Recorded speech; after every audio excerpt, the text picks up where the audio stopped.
Guys, it feels like a long time coming. We have done everything in our books leading up to free agency. We've gone over definitions, terminology, the whole 9 yards, but I'm ready to go over the meat and potatoes. If you're new here, hi, my name is Justice, giving you all my verdicts and views about women's basketball, and today we are getting into free agency. I'm letting you in on my brain what I think is going to go down, who we need to be paying attention to, the whole 9 yards. So before we dive in, I think it's important to first establish why this free agency, in my opinion, is going to be different than any other free agency we have seen before.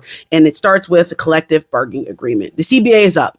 They are in negotiations right now. The WNBA is with the Players Association, ironing out a new deal. With that being said, nobody except Kalani Brown and Lexi Brown has signed a contract through 2026. With that being said, we are seeing a large number of free agents available. So right now, what it feels like is a lot of teams are trying to figure out what this 1 year is going to feel like. Do we plan for now or do we plan for the future? Anybody that they bring onto the team is only going to sign a 1 year deal. So a lot of teams are trying to make something shake in 2025 because they know come 2026, their team can look vastly different. But there is another important date we need to talk about before free agency opens up on January 21st, and that is core designations. Teams are able to establish their core designations on January 11th through the 20th. And if you aren't familiar, core designation basically is that franchise tag. That is that supermax contract. That is a player that they don't want to see leave. That is an unrestricted free agent. It is very hard to get out of core designations once you have those established because that contract is so large.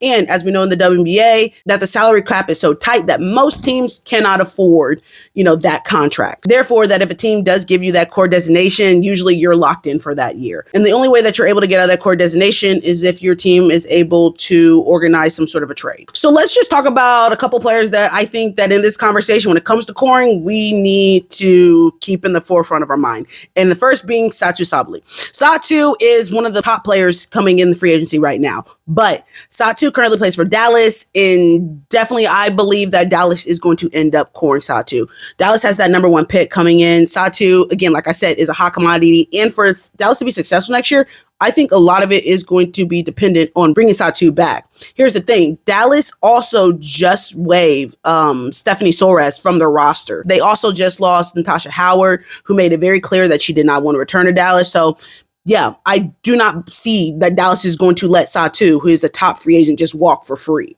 Another player that I think is going to be in the conversation about core designation is going to be Kelsey Mitchell. Kelsey currently plays for the Indiana Fever. Indiana has made it very clear that they are trying to make it shake early next season. And I think a large part of their success is going to be able to bring Kelsey Mitchell back. So throwing her that supermax contract is a good way to make that happen. The next player that I think is probably going to get cored is going to be Stewie. Although even if New York did not core Stewie, I just don't see her leaving New York. She just won a championship there. And then where would she go? Now, the next two players that we need to keep in this conversation are going to be Alyssa Thomas and Kelsey Plum. These are two unique situations that I don't think are cut and dry. So when it comes to Kelsey has played her whole entire career with the Las Vegas Aces franchise. Now we're in a situation where obviously she did not sign an extension like everybody else did earlier. So we're kind of at a crossroads. And Kelsey has an interesting situation in her personal life up until this point. So ultimately, I really don't know what Kelsey Plum's going to do. But I did see an interesting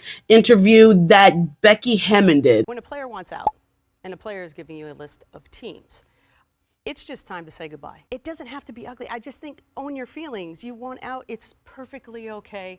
And then both teams got to move on. Both sides got to move on. And it doesn't have to be ugly. And right now it's starting to get ugly. And all this interview basically tells me that is Becky believes that if a player wants out, baby, we're not going to make you stay. So I have a hard time believing that if Kelsey Plum wants to leave the Las Vegas Aces, they are going to force her hand. So I'm curious to see, with that being said, if they would still core her, if she has made it clear that she wants to seek other options. I definitely believe that Las Vegas wants her to stay a part of the organization. I'm just curious to see if they utilize that core designation and force her hand, and ultimately force basically if she wants to leave, that baby, it has to be in a trade of some sort. And then as for AT, that is another interesting scenario and situation you have to pay attention to. So Connecticut is in just kind of not a crossroads, but this could go in a rebuild or we can have a solid foundation. They got a new head coach coming in, a new GM essentially, and we have three of our big pieces who are unrestricted free agents coming up: DeWanna Bonner, Alyssa Thomas, and Bree Jones. Now, when it comes to DeWanna Bonner and Alyssa Thomas, I see them as somewhat of a package deal.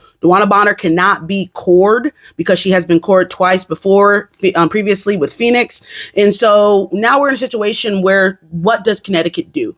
In my opinion, I think because, again, we going into the situation, everyone's planning for 1 year right now. I force Alyssa Thomas' hands, I core her, and I make her stay.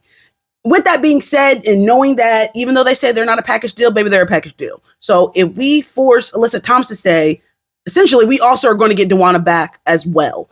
With that being said, we're set for at least this year. Then, baby, you can go do whatever you want in a year. But right now, yeah, I don't see why Connecticut would not utilize their core designation on Alyssa Thomas and, again, make her stay for this 1 year. We get DeWanna back, and I think that also maybe encourages Bree to come back as well, because I do see if Alyssa Thomas and DeWanna Bonner walk, there's a good chance Bree will walk as well, because what am I coming back to? So the only way that these players that we listed can get out of their core designation is through a trade.